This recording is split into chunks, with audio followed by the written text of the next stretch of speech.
we talked about it a lot, and it's almost like there's not much more that we could have done.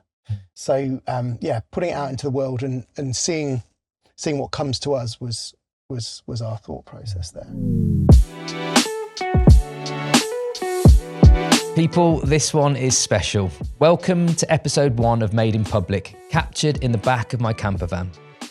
Dan and Elise Rowntree are the founders of Mood Haus, a sauna, cold plunge and community wellness business, and they launched it without a site, no location, no nothing. Just a belief, a vivid vision, and a plan that can change as it goes. These two are proper operators, track record, experience, but they're starting from scratch, building in public just like you. This episode will give you the push you've been waiting for or remind you why you started. Let's get into it. Cool. In the back of the van, Dan and Elise Rowntree, the founders of Mood Haus, which is a sauna, cold plunge and community business. We'll get into the details of what that business is later on, but there's a post that you guys made which really, I think, embodies the podcast that I'm creating here in Made in Public. And you've launched Mood Haus before really everything was in a row. You put in the post, ducks are firmly not in a row. Yep. At that point, no site, no saunas in that sauna business. I've just wanted to really understand, what possessed you to make that post and why. Okay, well, I'll kick us off. It's been like a vision, a plan, a dream of ours for well over a year now.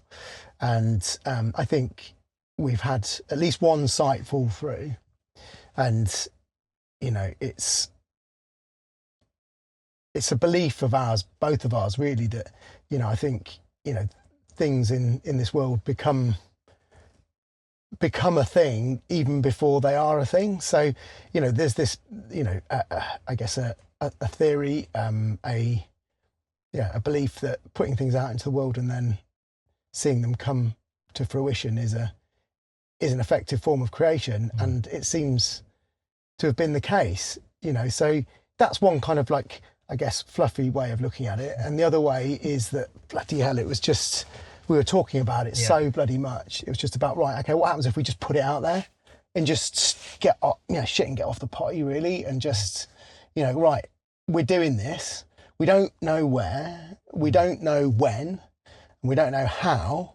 Well, we have a fair chunk of that, like we've thought about a lot of it. The plane on the runway sort of vibe. That kind of analogy. But, it's just like we talked about it a lot, and it's almost like there's not much more that we could have done. So, putting it out into the world and seeing what comes to us was our thought process there. I think for you, Elise, obviously Dan's serial founder, has had many businesses, and we were talking on our sort of briefing call about it's probably going to feel quite different for both of you guys, because Dan can be like, it's another business that I'm really into and I'm doing it. But for you, this is like you're coming from a corporate world where you've had big jobs, and this is very different in this entrepreneurial space. And for you to hit go, Dan, is probably a lot easier to be like, I'm going to put this out into the world and boom, something's going to happen. Whereas for you, you definitely felt quite nervous about posting that. Where's that coming from, do you think? Well, if you'd have asked me that same question, I'd have answered completely differently. So I don't know whether that's better that Dan went first, because he can believe something to see it, and I am like, I have to see it to believe it. So I think my past in a very structured, hierarchical corporate world didn't allow for that kind of creative thinking. So I definitely resisted hit and go on the post, probably way more than Dan did. Well, I'm not sure if you even knew I was going to do it.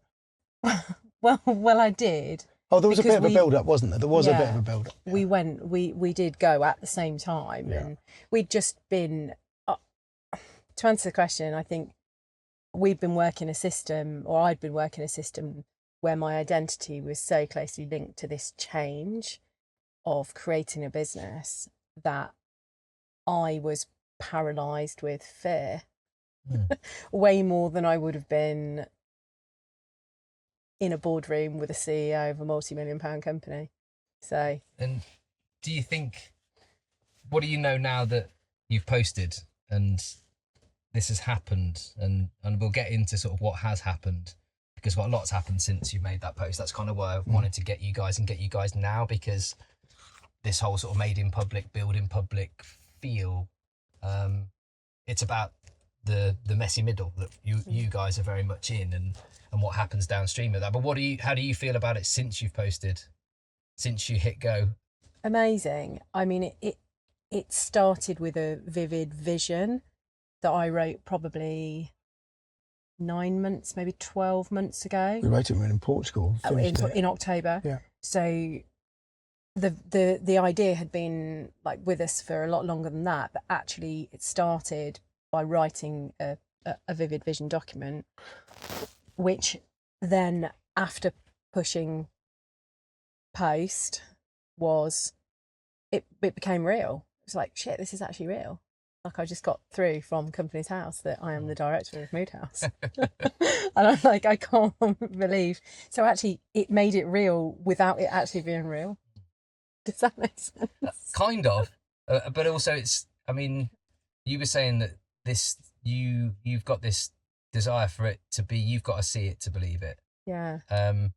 I wanted to wait for a site before we posted, because to me that was the tangible, we're coming and this is where we're going to be. So in my mind, in a very sales structured role for 20 odd years, I was like, you can't go and find your target market unless you know your geographical area of influence, right? So like, how does that work? We don't even know where we're going to be. And we were following, I'd been following Harrison Hyde, who's creating Long Lane, and Louis Blake. And I was like, yeah, actually, this is a thing. Like, building in public is a thing. And up until that point, it didn't exist for me. And like you say, my background's very different to Dan's. So he's got this entrepreneurial kind of throw it out there. Yeah. I mean, I've done a few vision boards in my time, don't get me wrong. And I believe that, you can sort of manifest things to happen. But like Dan said, I think a lot of people would be in your boat though, at least the same thing. They've got this business that they've been talking about with friends, thinking about back of a cigarette packet planning, and really wanting to get started with it, but life getting in the way, but also things not quite happening. I mean, what would you say to that kind of person at the minute? I know because for you it's been anxiety producing to get it done. Yeah, I mean, I lost sleep over it. Yeah. Definitely. I don't think I told you that, did I? Yeah. You could tell. Yeah. As you do generally when you live in the same household as someone, you know when they're like, okay. No. Could be one of many things. Yeah. But actually I lost sleep over it. I was like, oh God, the fear of public failure after the fear of after the public success of a very structured career and institution was massive for me. So, that fear was huge. And I had to do a bit of work around that because I'd got my husband here just going, oh, just do it. Just get in front of the camera, just create it. And I'm like, what happens if I fail? Like, I'm gonna look like an idiot. Everybody who previously followed me in my corporate career still follows me, so they're all waiting for the next move, and it's like, I'm publicly gonna like. Yeah, but I think that's a really valid fear, though, isn't it?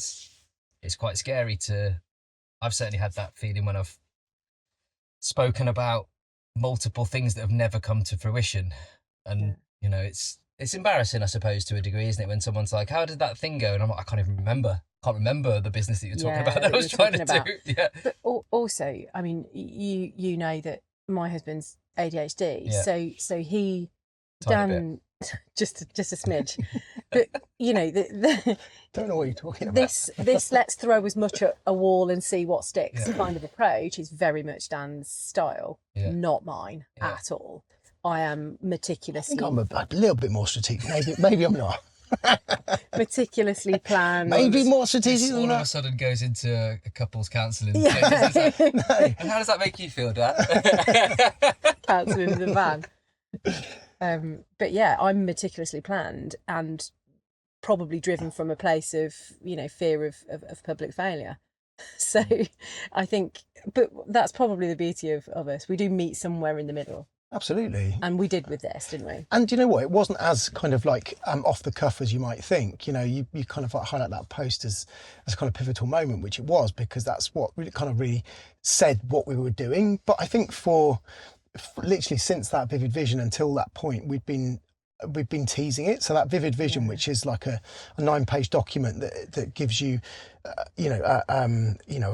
a narrative of what the business is gonna look like and be like in 3 years from now. So what do you do on a Monday morning? What does the world think about your business? And it's a really kind of emotive document. And I started sending that to people from kind of like October onwards. So kind of warming up the audience, warming up people, letting people know that this is what we were doing.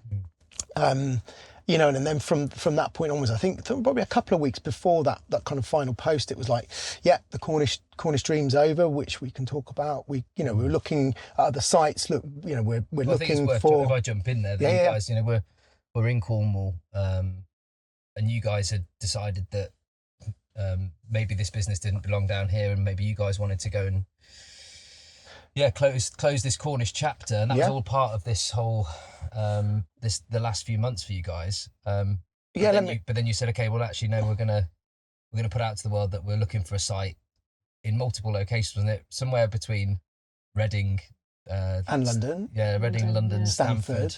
And actually this Cornwall wasn't an option at that point. And I think it's probably worth saying that, over a year ago, we did have a site in Cornwall.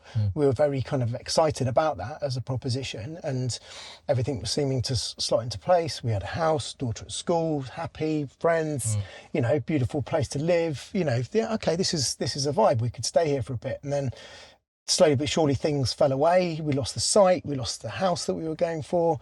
And then my daughter, declared that she wanted to go to boarding school. So, it's like, okay, all right, maybe Cornwall's not for us. And then, the conversation. Her and I were like wasps in bottles, weren't we? Like, look at you with your new. It's my me saying, I love that. I love that.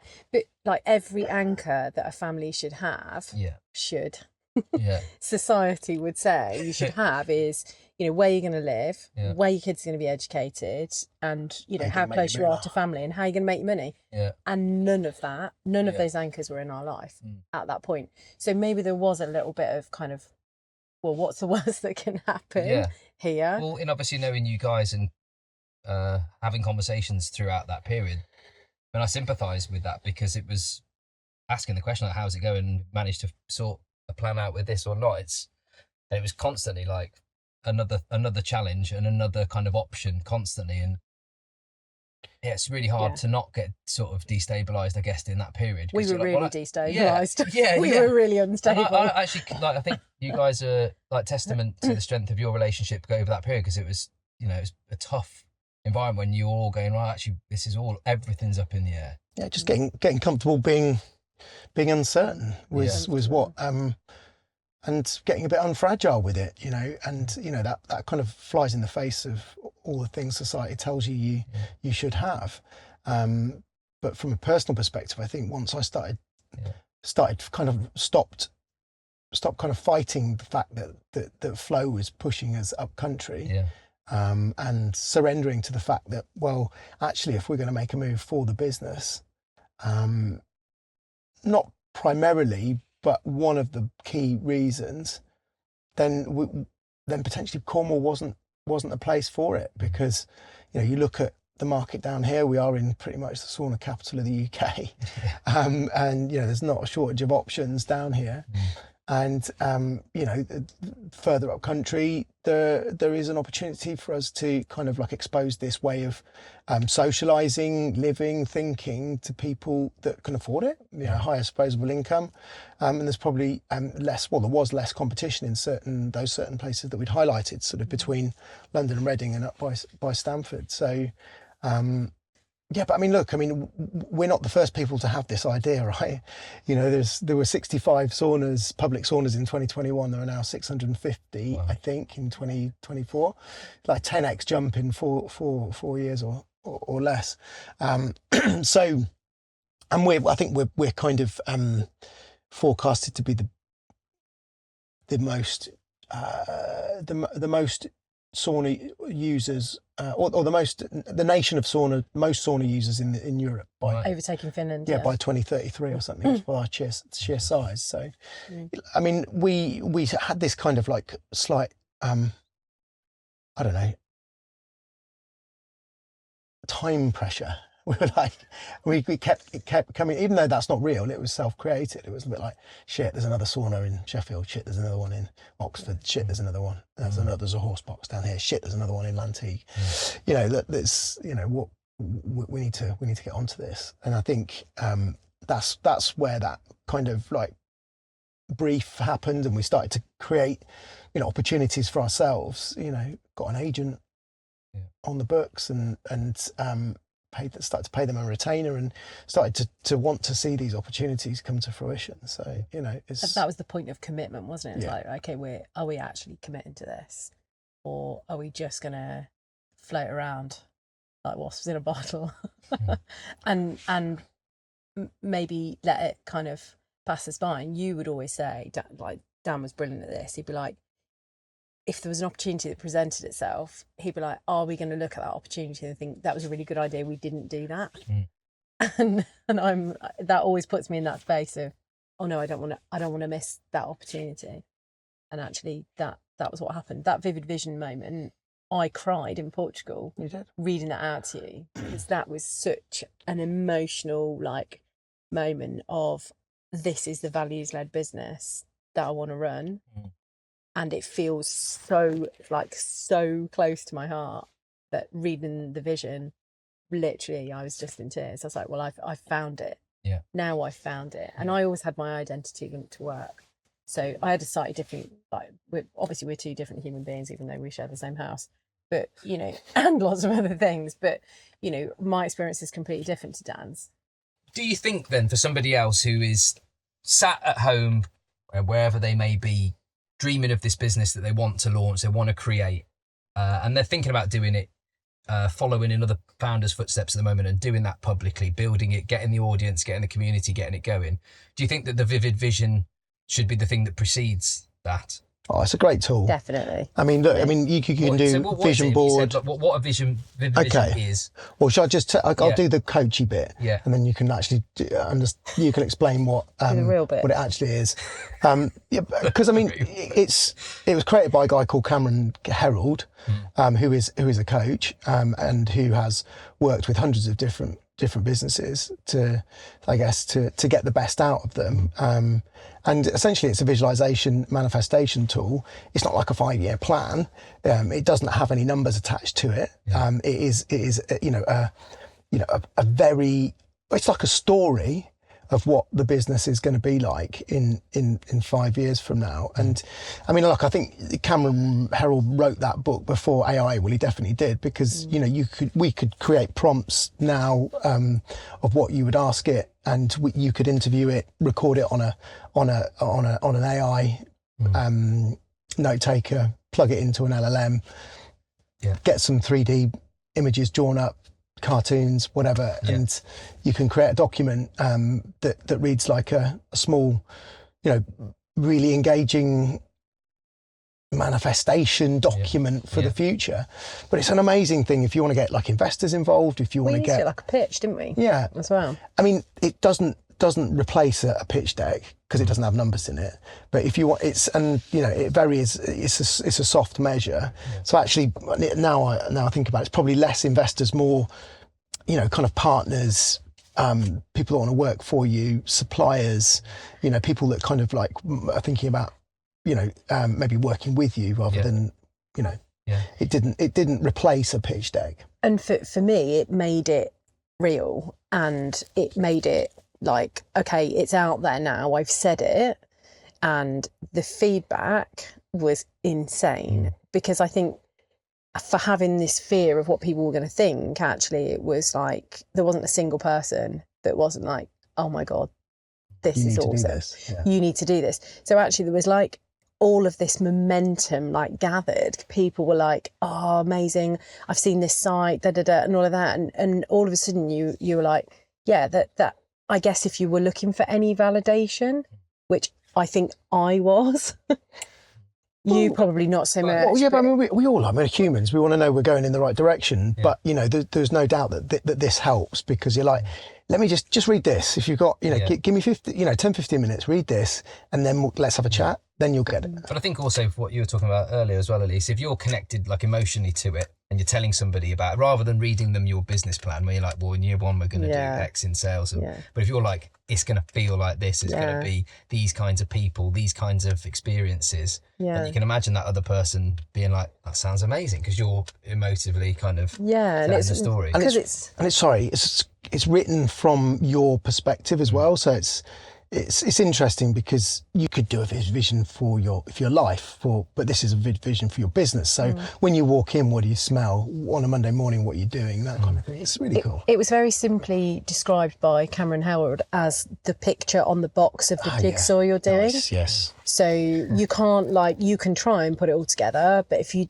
don't know what it looks like, and so it was creating like artistically creating the picture on the box. Okay, cool. So you've done your Vivid Vision, you've hit go 3 weeks ago, you've made the post. A lot of things have happened that we've spoken about, and it's very current. So I know that we can't probably go into the real granular detail of who, what, where, and when. Maybe. We should put it out there. We can keep it in the can. In the van. Cool. So what's happened? Downstream of that post, what's happened? Yeah, look, I mean, it was, start off with, it's just, everyone is into this, right? It's a bit zeitgeisty at the moment. Everyone is like, okay, yeah, sauna, cold plunge, everyone's got a view on it. And if they haven't done it, they're curious about it. And if they have done it, there's very few people who are like, oh, that's shit.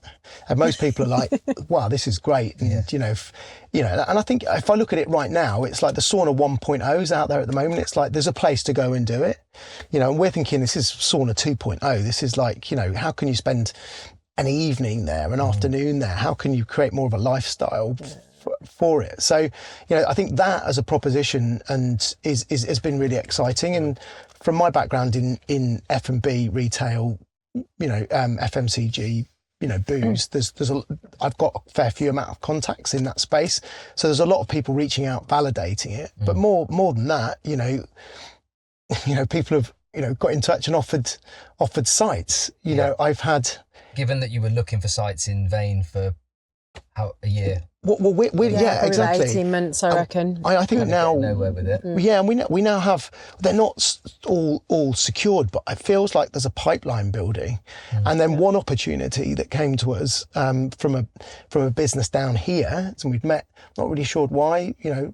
Quite a few times, and we've talked about doing things, hasn't quite worked, but he got in contact through WhatsApp and was like, oh, shame you're moving, because I've got a site that would be perfect. That's on the back of the post, because I guess that's how he knew. So he knew that, I think a couple of posts before the one I said, oh, it's Mood Haus Community Sauna, when I said, look, Cornish Dream's over and we're looking at these in these places. So he got in contact, and I was like, well, again, with this notion of like, look, by doing this, you're surrendering to what comes at you, and rather than saying no, I was like, yeah, okay, let's go and have a look at it. And it's bang on, right in the middle of Cornwall. Location wise, I think there's 250,000 people within 10 miles, 70 people in one site. The site, we're still working out with an architect at the moment, aren't we? But I think it's probably about 14,000 usable square foot. Which is more than what we need. I don't know much about footprints, but that sounds like a big sauna. Yeah. That doesn't exist yet. Yeah. A lot of wood. Yeah. This episode is sponsored by Vertical Drop, our end-to-end podcast agency based out of our studio in Clerkenwell, London. Founders, a podcast is the single best tool to grow your personal brand and business right now, not just through content, but through access. We recruit your guests, those people who won't take your call. They'll sit down with you for a well-positioned show. We get you in the room with the people you actually want to do business with. Strategy, production, editing, long form, social content, all handled. DM me on LinkedIn for a free pilot, no strings. There was also a couple of interested investors and collaborations with other businesses that I hadn't dreamed that we would get that kind of like response from it. It's like, oh, okay. Not only are there people saying, okay, have you considered here, or I'm looking at this, or I'll talk to somebody on behalf of you for an introduction too. But then there was also a couple of people that actually reached out and were interested in collaborating with their businesses for shipping container conversions and for investment as well. So like literally it couldn't, if you'd have said to me, you're going to post and this is going to happen, I'd have said no chance. Yeah. So am I right in thinking there's also maybe a thread there around someone who could potentially be the sort of project construction manager? That's that happens as well. That's from a network, and I think stars aligned moment. And I always look at things, in life in terms of flow, and this has been really easy. Put the post out, call to Tom. He can meet me on the time that I want to, talk him on the site. He's still interested. I call him. He's like, can we have exclusivity? Yes, of course you can. Can we have an architect? I think I met an architect a couple of years ago in the first co-working space, found his details, messaged him, can you meet me on the site tomorrow? Yes, I can. It's like, okay, all of a sudden we've got, this is site bigger than what we wanted, but, our local gym is looking for an expansion, and they've been looking for a site for well over a year. Took the founder up there, potential there. I've got a couple of people that I know that are connected with that have paddle businesses, potential to do that, Then I met with someone that, wants to do a Soho town farmhouse style business up here, and we met with her, and so there's all these kind of links, and then just out of the blue, someone was like, "Oh, my cousin makes saunas." So like, okay, cool. So you had a call last week with someone who makes saunas, and he was like, "Yeah, I've been thinking about your brand, and I've been thinking about doing a he's actually showed me he's more than thinking about it. He's doing this kind of lifestyle sauna brand, which is all about kind of, I think it's for the chillers and the dippers. And I mean, it's a wicked concept. It all of a sudden became like an opportunity to support other people's small independent businesses. And that just rerouted it even more in the values. It's like, okay. And then, this person knows that person. And then the architect knows the project manager who's just got engaged to a friend that I met, and Cornwall's a small place, right? So this is the bit that feels to me like made in public. This whole podcast is about this, because for me this is the most interesting part of the story, because you could have not spoken about any of this, and 2 years time from now you make a post saying sauna business is open, and it was like, great, I'm really delighted for you. Well, I mean, now you get to go back to this small but growing audience of people that have shown interest in your business and be like, since we made this post, a whole load of things have happened. And that's the story that I'm certainly listening to, like leaning in, being like, what happens next? Like what's going to happen? Well, I think one point I just wanted to, I feel like itching to make. I know what you're going to say. It's a bit like it doesn't, if you just don't know what's out there, so I think if you're too narrow with your proposition, and someone said to me the other day, it's like, just with the advent of social media, like Gen Z and younger, they're almost like skeptical about brands that aren't built in public. If all of a sudden you don't finish the project, all of a sudden you're out there like, not sure about that. It's like, well, where did you come from? What did you do? How did you get there? It's like, and also, well, that's human curiosity, but it's also like the ever thrown at you polished perfection of high definition happiness that social media is like. Okay, it's all got to just be look, we're opening the doors, and we used to do this, and now we've done this, and everyone's like, okay, well, how did that happen? And actually, it's like, that's the bit that's like really gritty and really interesting and really hard as well. So I don't think but if you people want to see the finished article. And I think people want that, the tribe or the community to be part of something that's new and founding members of something, and part of the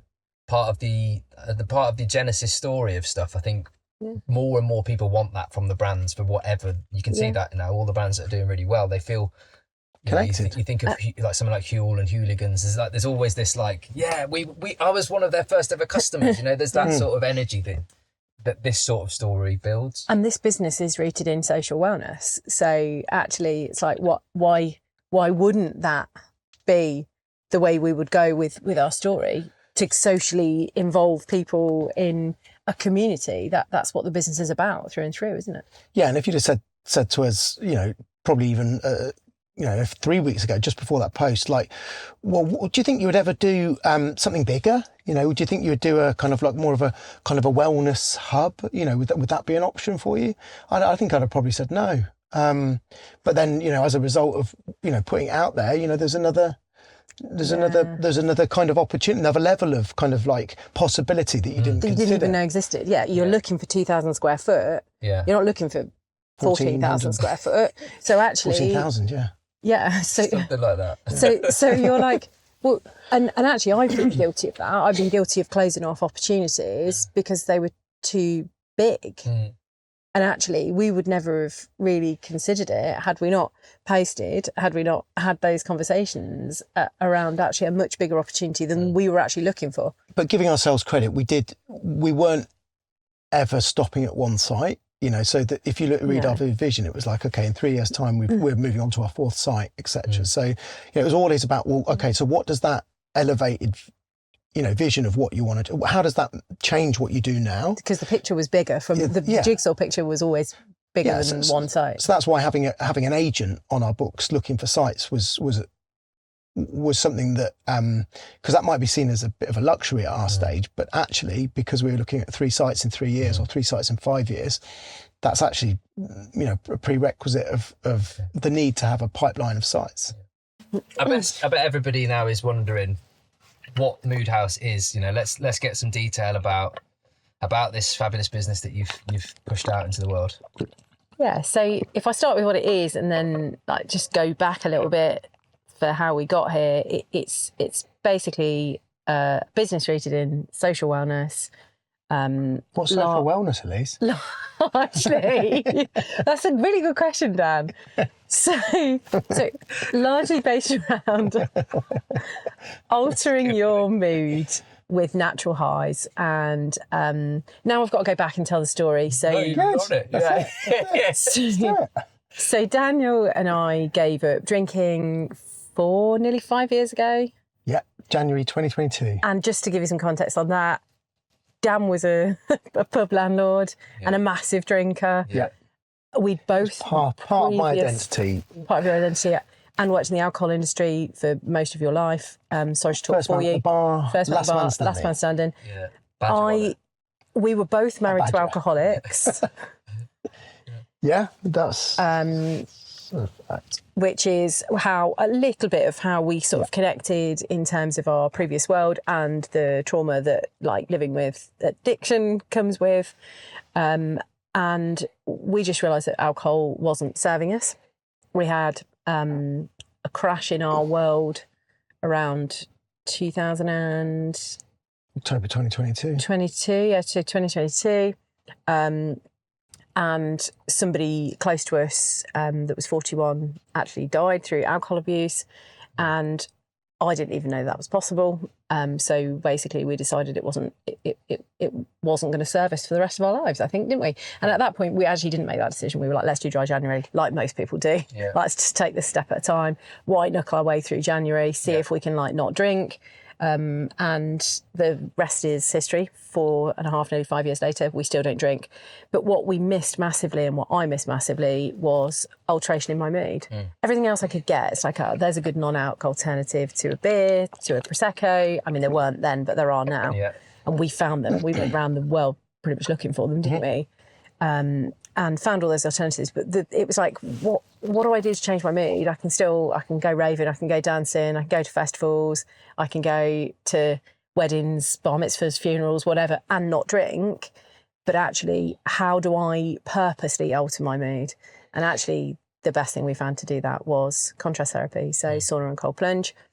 And we were living in Los Angeles at the time. And where other mood altering substances are legal and available. Yeah.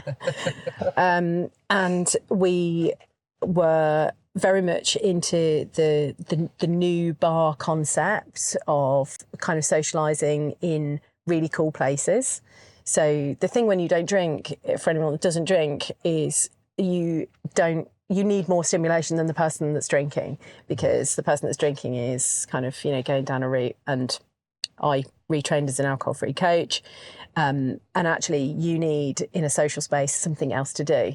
So we went to some really cool pop-up bars in Los Angeles where there was an antiques shop, for example, where it was all non-alc drinks, amazing non-alcoholic beverages that were accompanied by amazing people, but actually there was lots of other things to talk about because people were shopping for antiques or just like nosing around a shop, for example. So we found that it was one of the best things we wanted to do. We wanted to bring the concepts together and we couldn't find it anywhere. So we were like, this is the space we wish existed. It's like, how do we go somewhere, meet cool people, create intergenerational friendships, build community, get layers of kind of really cool people together from all different walks of life and change their mood. I guess move away from this.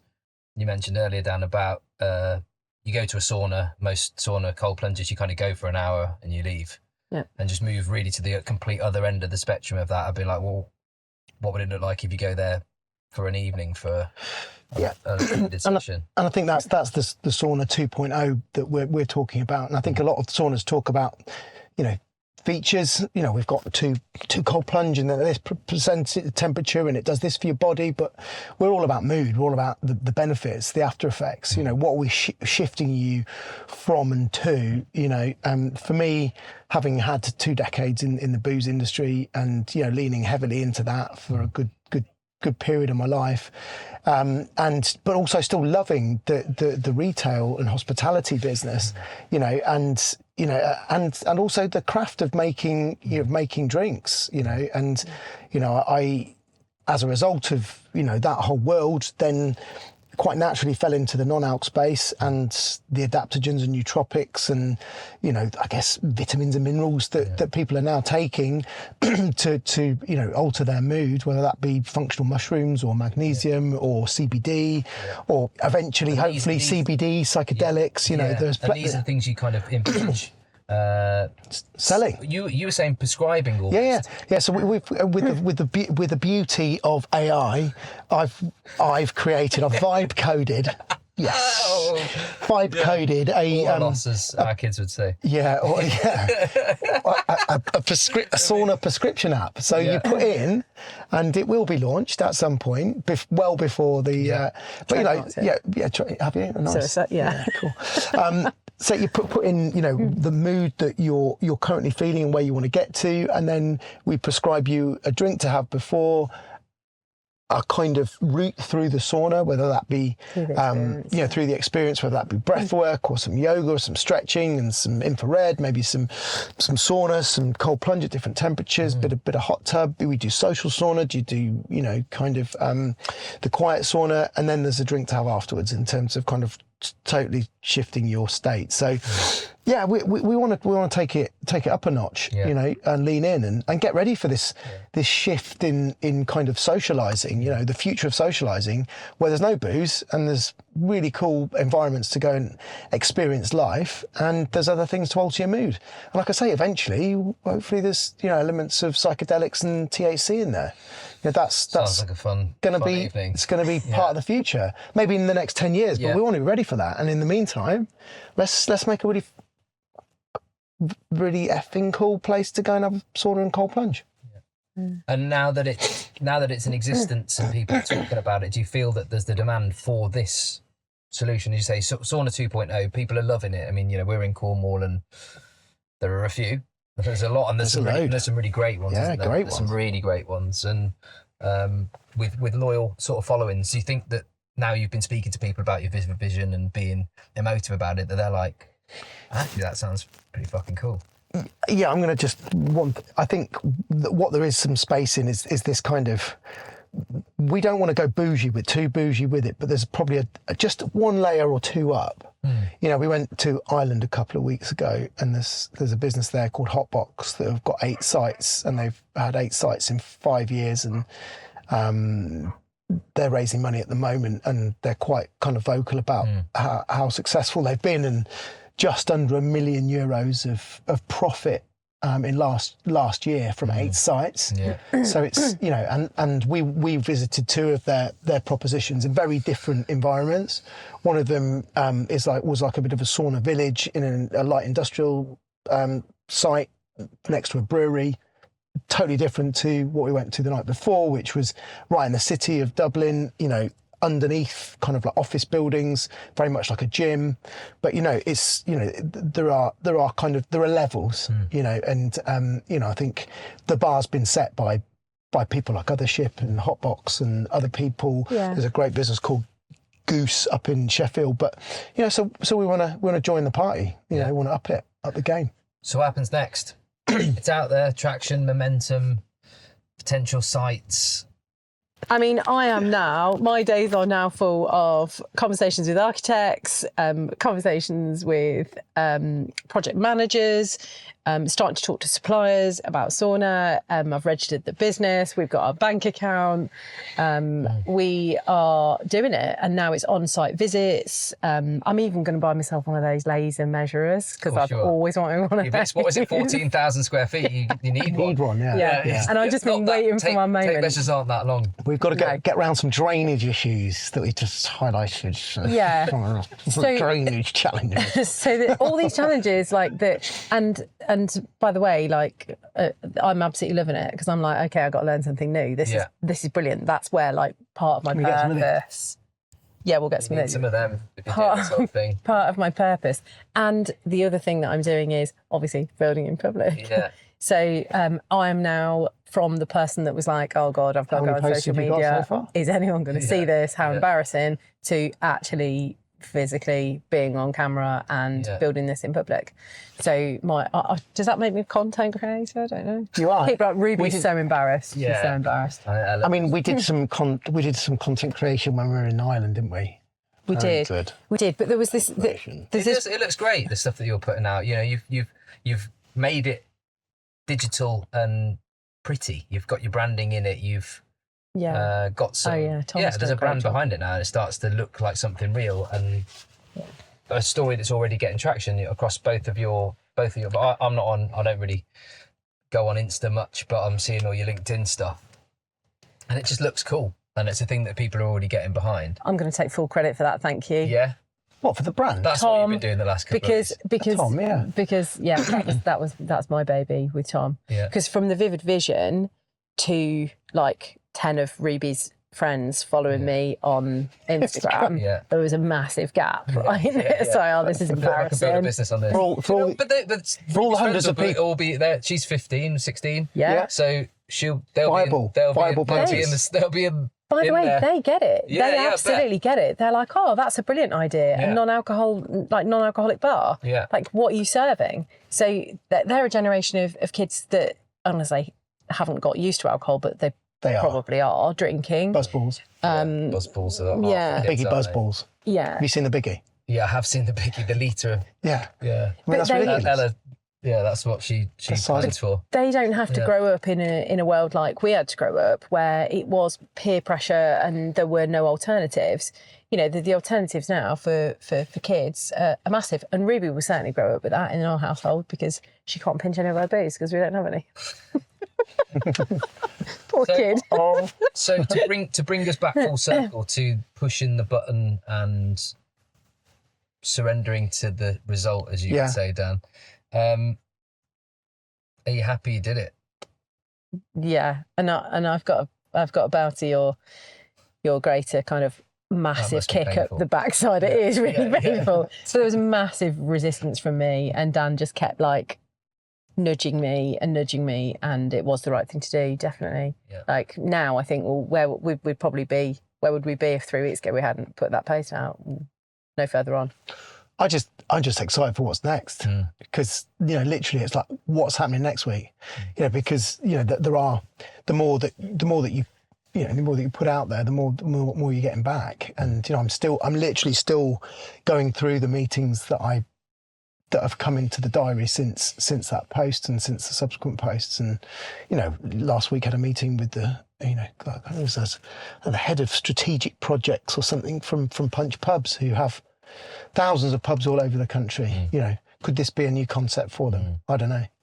Well, I'm super invested on like 2 or 3 levels because I was very unhappy about the Cornish experiment ending. As from a selfish perspective, I really wanted you guys to stay, and I hope that does happen. But also, I just think the concept is awesome, and for that to be built somewhere close to here, I really want to see it come to fruition and maybe a podcast studio on site. Maybe. Maybe. Yeah, member number 1. Yeah. Thanks, John. Podcast You in a will be a sauna. founding member. I will be a founding member, yeah. Oh, we haven't founding members. Yeah. Yeah, Yeah, okay. we are. Thank you very much. Sweet. Thank you very much. Thank you. Yeah, very kind.